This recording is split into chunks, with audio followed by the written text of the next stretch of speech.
Starting a bookkeeping business can sometimes be, a little scary. You might be new to working for yourself, or you might have been winging it for a while. Maybe you've got a little side hustle bookkeeping business going on. Either way, you don't have to go it alone. I'm Lynn Talbot, and I've scaled and sold a 7-figure bookkeeping business, and I've been where you are now. I know the problems you're facing, and I want to share what I had to learn the hard way to help you on your journey. So follow along and let's get your bookkeeping business where you want it to be.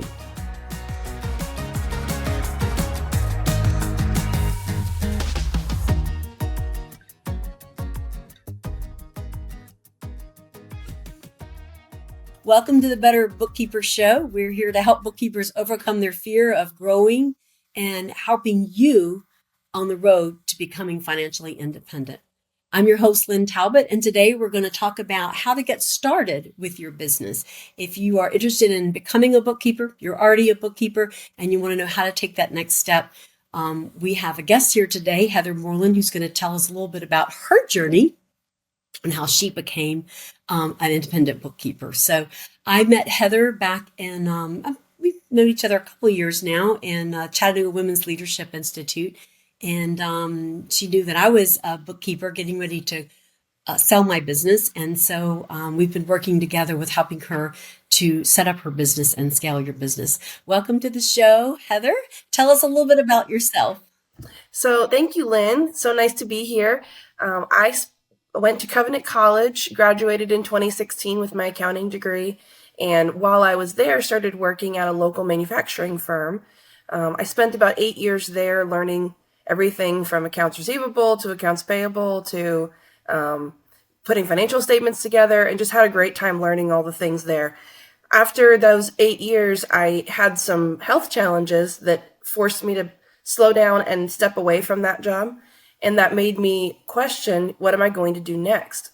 What I realized about my work at Southern Champion, which is where I was working, I loved helping the senior leadership team understand what their numbers meant. So we put together the numbers and then we helped them understand, here's what you can do with that information. And I thought, small business owners really need that information too. So how do I do something that supports the small business owner being able to make good data-driven decisions? If they don't have bookkeeping, then they can't do that. So that's where my passion for helping people learn about their businesses translated into let's do bookkeeping.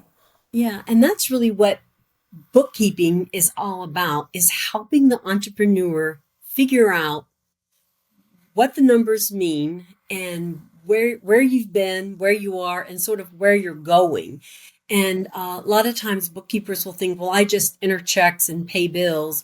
But really what we're talking about on our show is how can you take that next level to offer, like you said, helping them understand their finances. And a lot of times entrepreneurs are, very creative, and they're kind of all over the place. And that's what makes them a great entrepreneur. But they have a hard time sometimes focusing on their numbers.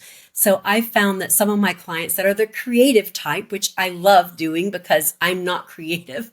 And so it makes for a good relationship. I can, try to sit them down and say, this is what this means. And I remember one of the first times trying to explain to a client, an entrepreneur, what a balance sheet was, and, really trying to figure out kind of what a balance sheet, why they would care about a balance sheet, because I care about a balance sheet. The bank cares about a balance sheet, but why would an entrepreneur care about a balance sheet?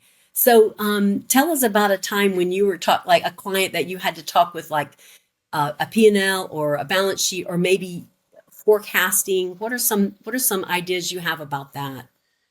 So I try to explain to entrepreneurs that an income statement shows a period of time. It's activity over time. It's the ups and downs of their income and their expenses. But the balance sheet is this beautiful little snapshot of what is happening overall. And do I owe more money to other people that I have it as my assets? Am I upside down? Do I have enough cash liquidity to weather some storms if they were to come? So we look at the balance sheet and try to explain to them, this is your If nothing else were to happen and I just were today have to make decisions based on what's sitting in the bank or what is in my loan balances, the income statement is only as meaningful as the balance sheet is accurate, because it's the offset of the other side. And the balance sheet is what you can reconcile and make sure that it matches what everybody else in your, whether it's the bank, your creditors, your clients, your vendors. The balance sheet, when it's done properly, reflects what everybody else believes about your business at that moment based on their interactions with you. And that's why I think it's important and why it matters that it's right. Yes, and trying to convey that message to an entrepreneur that's like, I just want the bottom line. Like a lot of times they're very bottom line driven, and I get that. That bottom line on the P&L is what you send to the IRS. Like that's what says I'm making money or I'm not making money. And for an entrepreneur, that says I'm successful or not. And sometimes we talk to entrepreneurs about that, about how they can plan to grow their balance sheet. And like you said, make sure their assets are more than their liabilities. And as they grow, when you start a business, of course, you can be upside down because you need operating loans.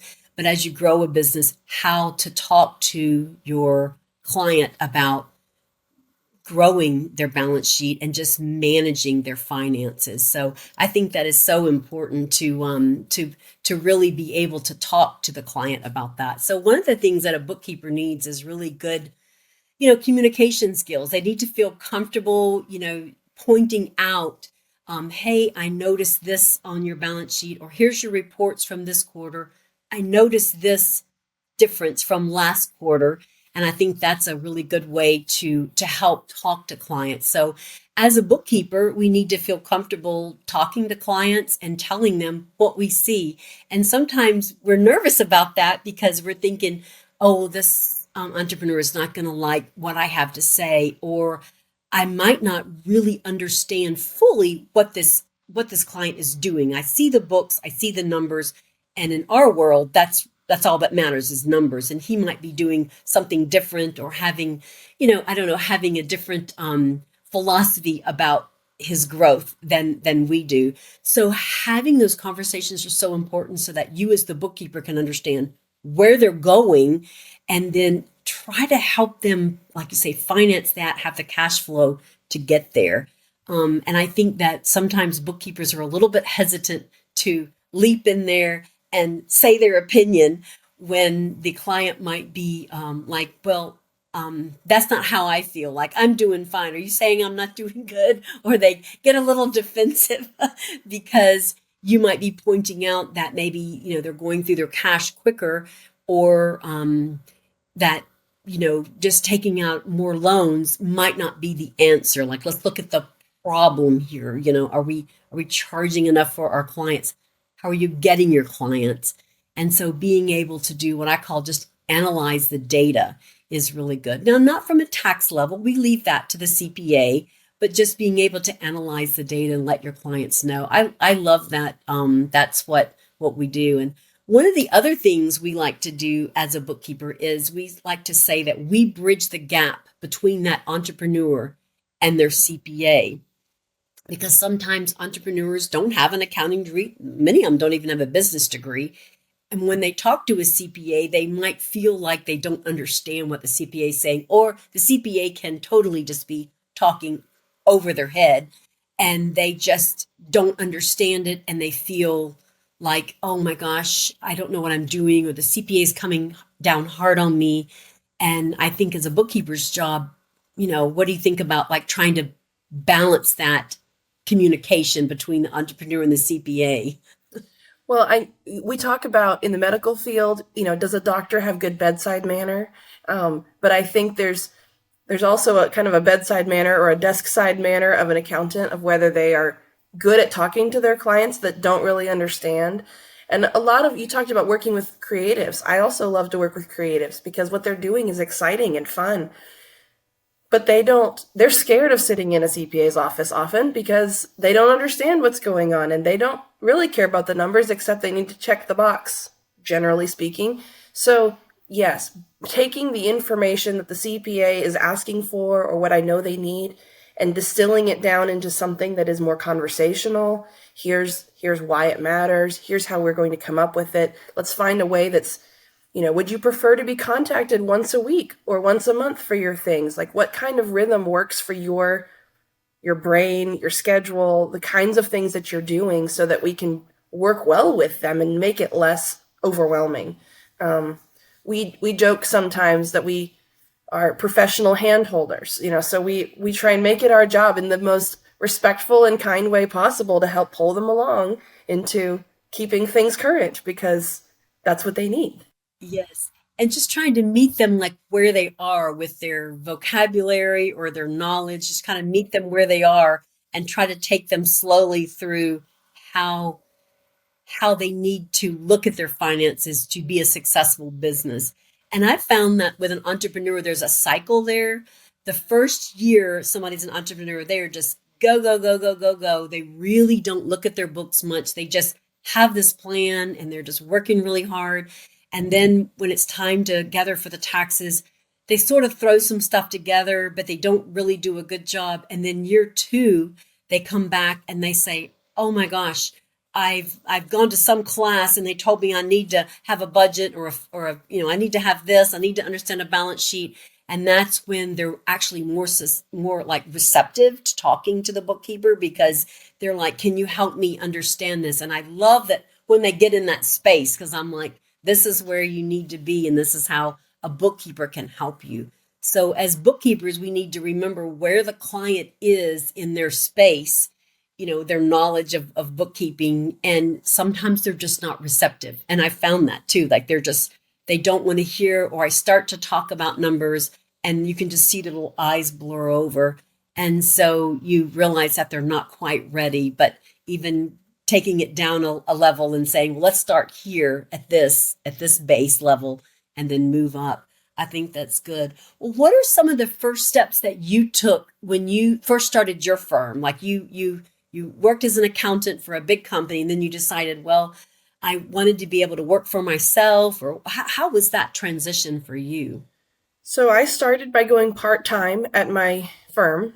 So I went to part-time helping them phase in my replacement and wrapping up big projects that I was working on with them. But that allowed me to have half of my working hours back to just start going networking and just go to various meetings, talk to people. What kinds of things are you looking for?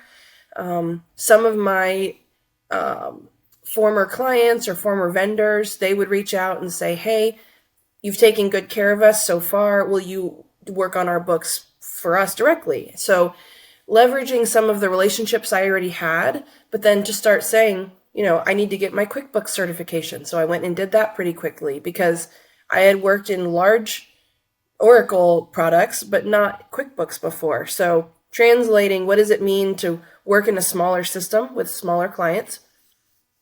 But then also just starting to go out and put my name out there and find the people, the CPAs that might want help with bookkeeping for their clients, or business coaches, because those are the people that tend to say, "Hey, I'd like to see your balance sheet and your P&L."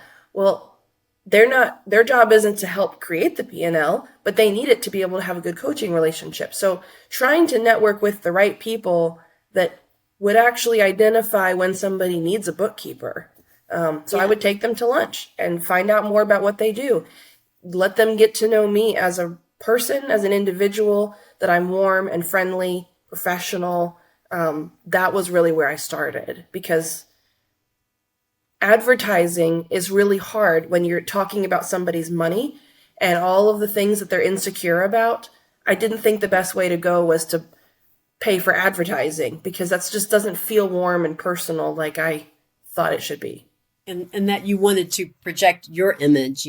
Right. And Right. and I agree. I'll tell a little bit about how when I started, I did not do any advertising at all. And you can look at my profit and loss and you can see that it's like, $10 for some business cards or something like that for the first 5 or 6 years. And networking is key.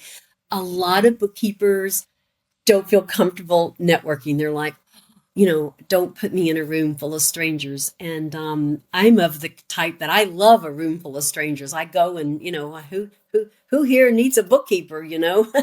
And I enjoy that. So I think one of the things when you're starting your business, you're right, is start to find connections that feel right for you. If it's local connections going out to lunch, or if it's an online connection, women's groups or business professional groups that are online. LinkedIn has a lot of different groups that people kind of chat in and do. And I've enjoyed some LinkedIn groups as well. But as far as I did the same thing, I would network. And here we have a very active chamber in the city of Chattanooga. It's been wonderful. And I could not have scaled my business had I not joined the chamber and kind of, gone to the luncheons and worked with people that are small businesses. And Chattanooga has an incubator. And so if in your town, if you're listening to this, you have an incubator, a place where startups, begin, you can go there and put on a little presentation about QuickBooks. And that's what I did. I went and did the top 10 mistakes that entrepreneurs make in their QuickBooks. And I did that for 10 years at our local community, the SBDC. That's another place to go. And you can do it online. You don't have to do it in person. You can certainly do it online, but just say, hey, I'd like to offer a free class. And you know that I would get one or two clients out of every single class that I taught, because they were like, oh, I didn't know that.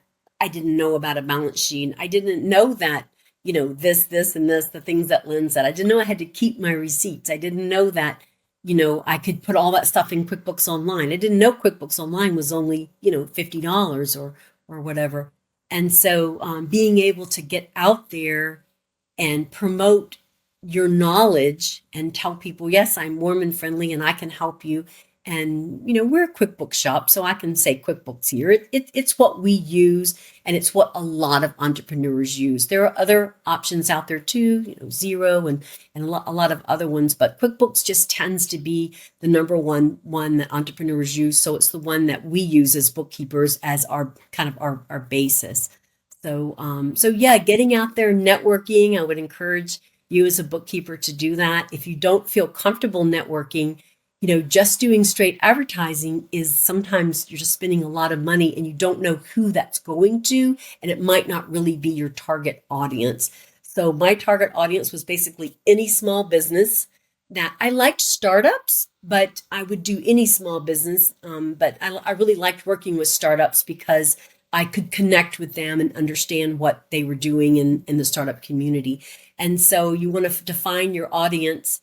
And, at first it can just be anybody. And then as you grow in your bookkeeping, you can say, I really am good at this area. I'm good at restaurants, or I'm not good at payroll, or I don't want to do sales tax, whatever it is that you like to do, and kind of find that little niche. It doesn't mean you can't take someone in a different area. I do engineering firms, manufacturing, restaurants, artists, hairdressers, whatever comes, my way. But it means that if you were to sort of specialize, it would help you find a niche. I think we even saw a niche one time for like tattoo artists. There's a bookkeeper that does just bookkeeping for tattoo artists, which that's cool, so.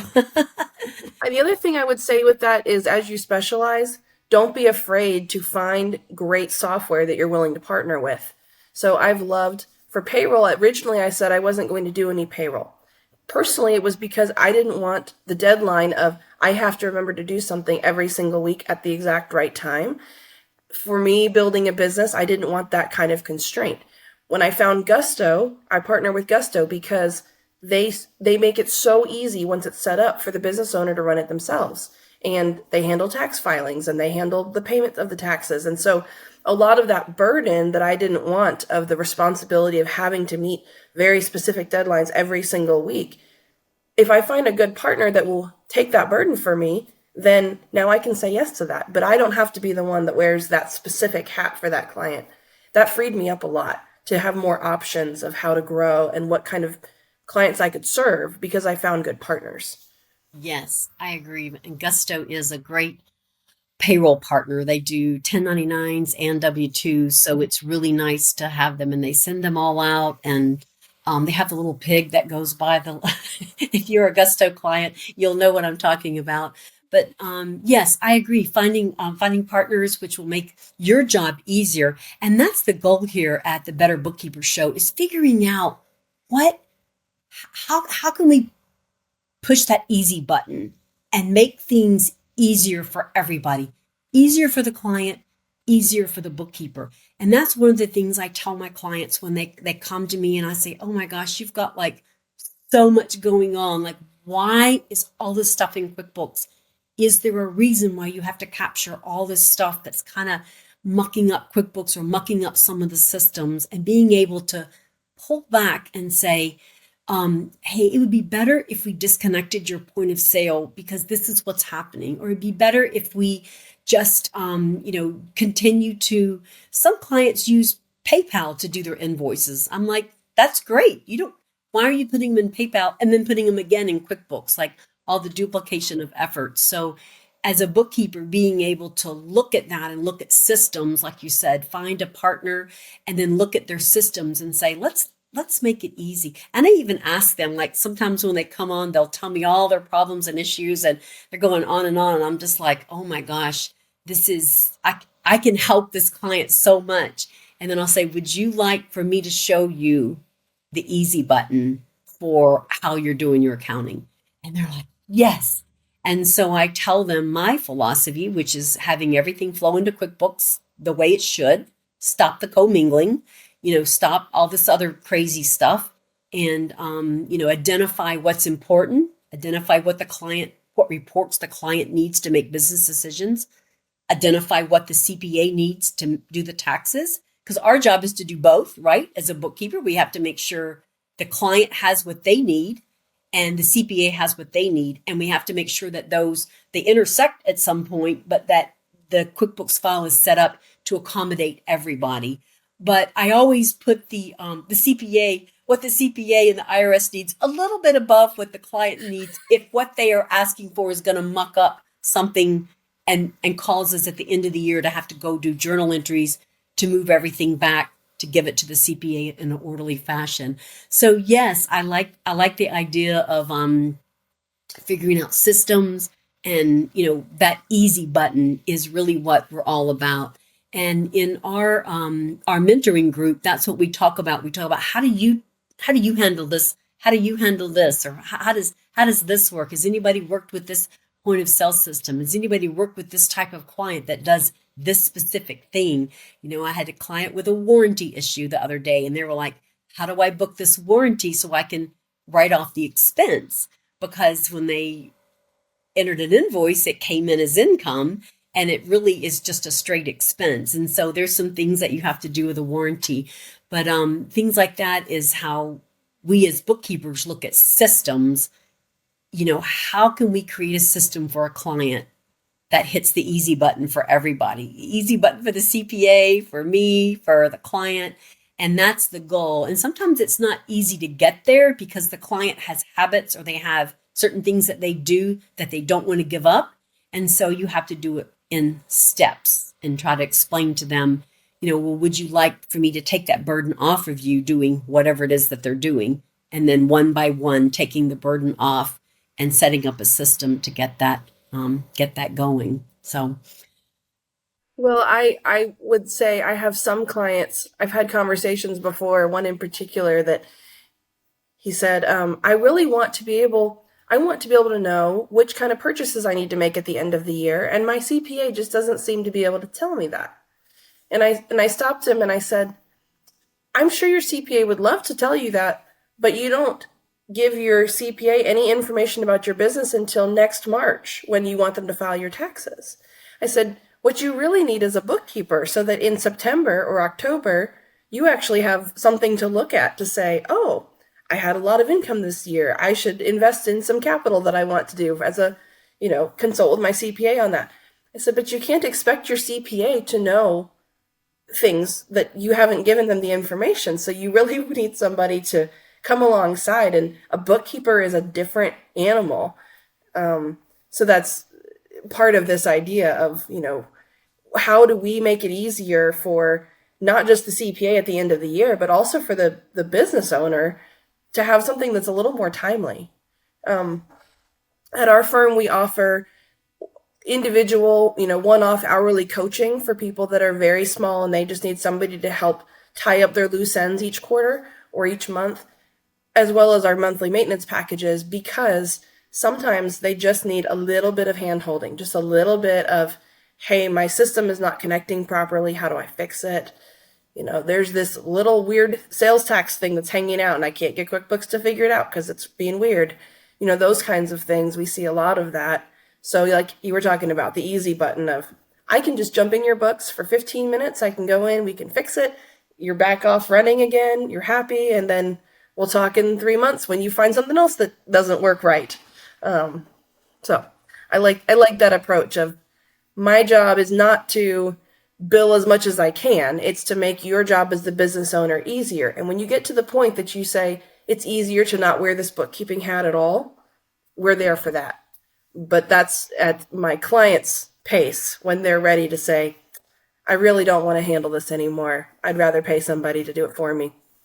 Yes. And we find that in that entrepreneur cycle that we were talking about, that they want to do everything themselves because, they're an entrepreneur and they know everything. They know what to do and they're going to do their books. They're all smart. And they realize about that second year that they are overwhelmed with just running the business and getting clients. And that's what they need to be. They need to be the face of the business. Get out there, get your customers and figure everything out, and then let somebody else do the back end for a while. So I do have lots of clients that I coach, and then they come back to me in 2 years and they're like, well, you're the one that I want because you understand me, Lynn, you get me. I've had clients, customers come back later on and they're like, Lynn, you're the only one that explained it to me so that I understood it. Like you didn't make me feel stupid or dumb because I didn't understand it. And then a lot of times I'll work with a client and get them all, situated, kind of get them kind of calmed down a little bit. Maybe they're freaking out because they haven't filed taxes or something's late, or the CPA's asking them for things that they're feeling, they just overwhelmed. They don't really know what to do. And I help them. And then I'll get a little note later on that says, this is the first night I've been able to sleep. And you can talk to entrepreneurs about what they think about at night, and it's their books, because during the day they're so focused on their business that at night they sit there and they go, do I have enough to make payroll? I don't know. Maybe. Yes, no. I don't know. Maybe. Is that invoice come in? I got to go run to the bank and see, and that's how they work. They work just fly by the seat of their pants all day. And so when they talk to somebody like me, where we say, hey, we're going to call in these invoices a little bit earlier. Why are we even doing invoices? Can we do a sales receipt? Like, can we get the money right away? And closing that AR cycle for them to bring in the money a little bit closer to the time when the services are offered or whatever it is that they're doing. But just being able to give advice like that, like you were saying, just saying, here's where you are.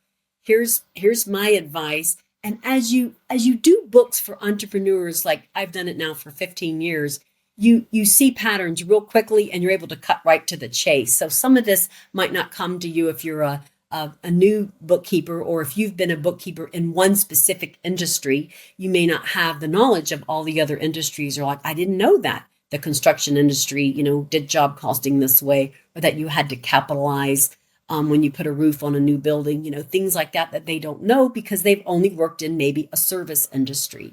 And so as bookkeepers, we need to be learning every day, just learning. All the different clients you have, they're all unique, and being able to meet them where they are and being able to figure out how to do their books. And I'll tell you, the number one way I figured out how to do clients' books was to talk to their CPA. How about you? Yes, absolutely. And just learning from other people. So as some clients we take on and they're brand new, like you said, the startup, they're just getting set up. But sometimes when I take on a client that had other bookkeepers in the past, or for whatever reason they retired or something, I've learned a ton from saying, okay, let me see what they did last year and why they were doing things a certain way. And that leads to good questions. Hey, your bookkeeper did this. Do you know why that they would have done it this way? And then I get the backstory of, oh, it's because I have this silent partner, or I have this extra loan that's not on my books. Or, you find all kinds of things by asking those questions. which is why I never take at face value what the client says how big their project is if it's a cleanup, because it's always bigger than what they say it is, because this stuff they don't think about. Oh, if this is connected over here, or this thing over here is involved, and yes. But if I were to go back and start brand new with my clients that I started with 2 years ago, and I were to do it today, of course I would do it differently, because I've learned so many things. I've learned how classes can be utilized well in QuickBooks. I've learned, how to make sure things reconcile easier. But that's just stuff that I had to learn in real time. And I'm grateful for the patience of the many clients that later I'd go back and say, hey, I'm not billing you for this time, but I need to redo this because I found a better way. And I just didn't know when I started. Mm-hmm. Exactly. And that comes to how do we learn all of this stuff as a bookkeeper? Someone who's out there starting their bookkeeping company may feel a little bit intimidated to take on a big client, especially if the client is, I don't know, very, I don't know, kind of forceful or deliberate in the way they act or talk to you. It can be intimidating, I guess I should say. A bookkeeper can feel intimidated because sometimes people think of a bookkeeper as, well, you're just a bookkeeper. And they don't realize that, well, we do more than just, debits and credits here. We are managing all of your finances. I mean, we're helping through the books. Now, there are some bookkeepers that all they are just data entry. And I don't call that a bookkeeper. That's just data entry when you're not analyzing or looking at things or having conversations. And like you say, that communication is so key. Talking to the client. Now, tell me a little bit more about this, or tell me about this loan, or what is this, to be able to understand how they're doing the books. And then also going back up to the CPA and saying, I see last year it was done this way, but I found this error and I corrected it this way. Is this okay? Or where would you like for me to wash this correction to? Do you want me to wash it to owner's equity? I found a reconciliation discrepancy back in 2016. How do you want me to handle it? Or I'll say, do you want me to handle it this way? And they'll say yes or no. And that's how I learned too, how to correct past entries from past bookkeepers. You're like, okay, if you've got something hanging out in the bank feeds, let's say that's been there for 5 years, we need to get the bank corrected, right? We just have to rip the Band-Aid off and get it corrected. And so I'll ask the CPA for this particular client, what is the best way? And I'll tell you, different CPAs will tell you differently based on their client's actions and how they know what their client does. Like they're like, oh, Lynn, you can just write that off to office supplies. That's good. Or let's write that off to owner draw since we can't find it, or some people will sometimes post it directly to retained earnings, which I don't recommend, but just trying to find that pattern, that talking to the client and talking to the CPA. And that makes you feel better as a bookkeeper. You're in the know, right? Like how are you going to know anything unless you ask questions? And that's probably, a lot of times we make assumptions as bookkeepers. We see things come through the bank feeds and we're like, oh yeah, Delta, that's travel. Oh, Kangaroo, that's gas station. And we make those assumptions because we feel pretty confident that that's what it is. But we always have to go back to the client and ask, hey, you know, is this personal or whatever, because you don't know. Sometimes they do. Clients always want their silly points and they will put a Delta thing on their Amex card and then sort of forget to tell you that that Delta flight was personal. You'll get to know your clients after a while and you'll be like, well, this isn't a client that goes out of town. So what is that?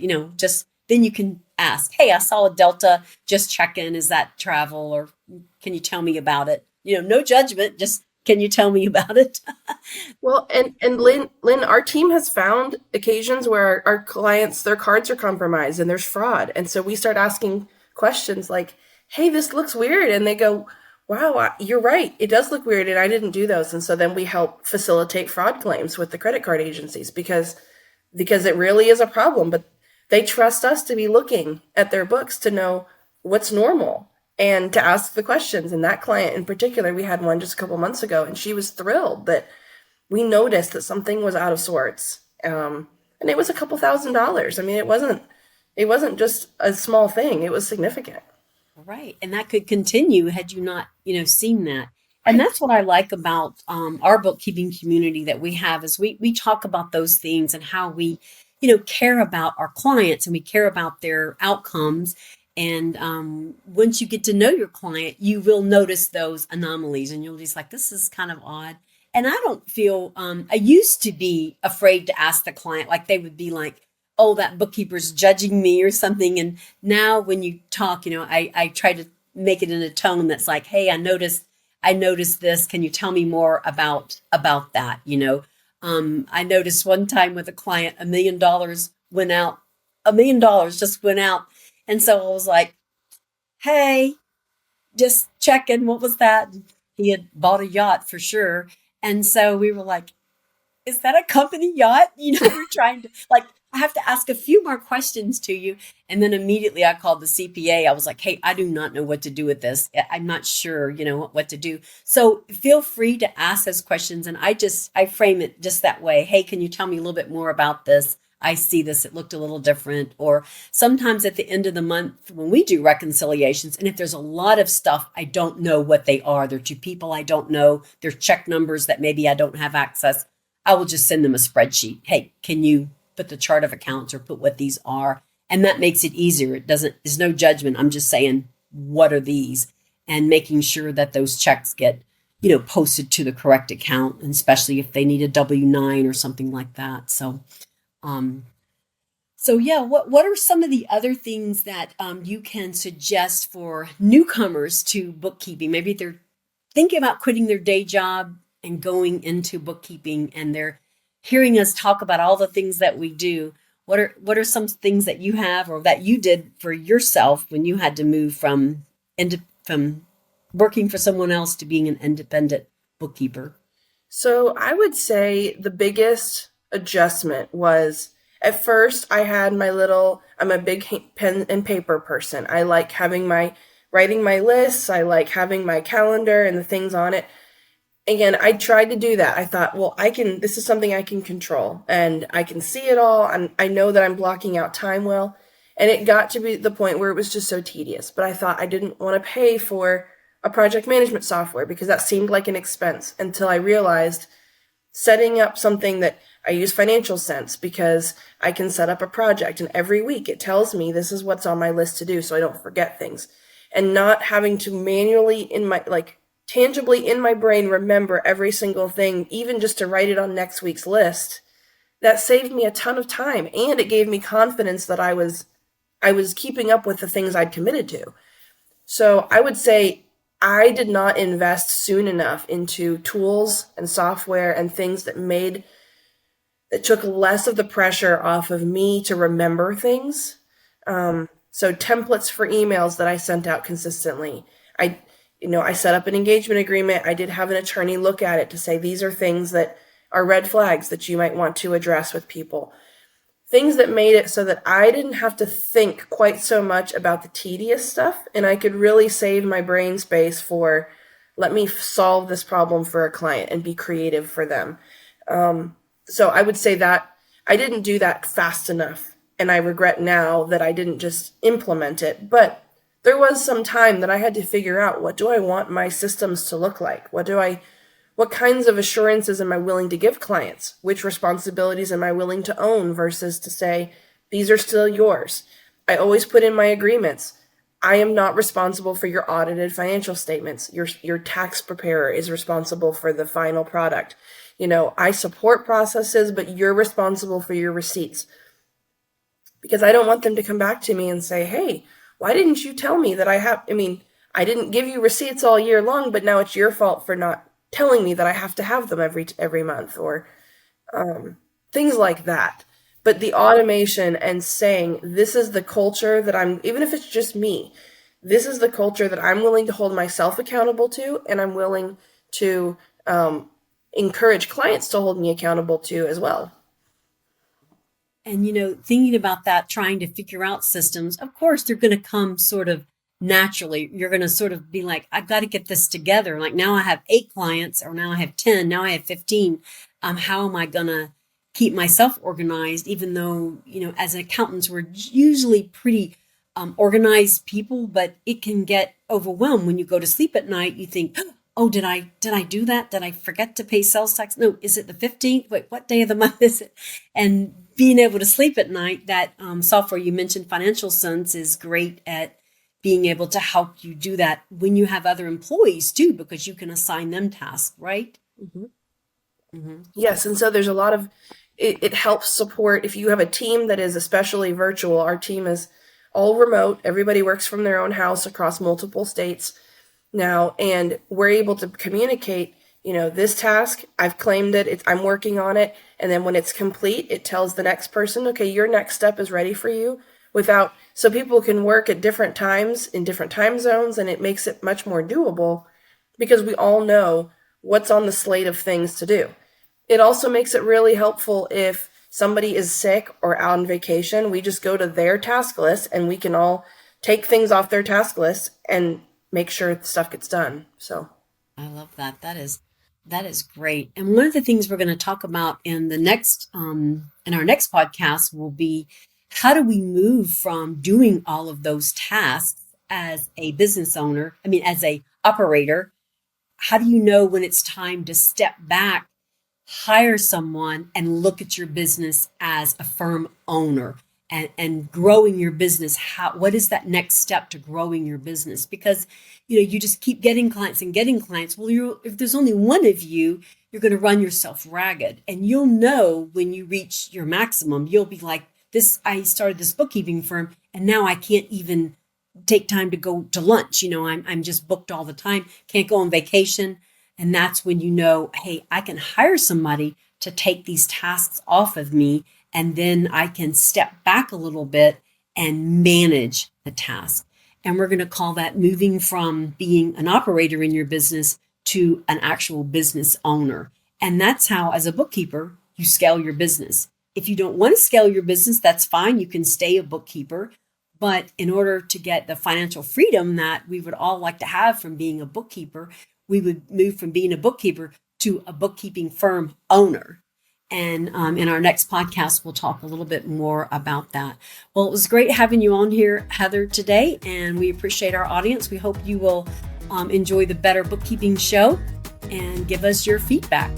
Thank you, Lynn. It's a pleasure. Always nice to talk to you. All right.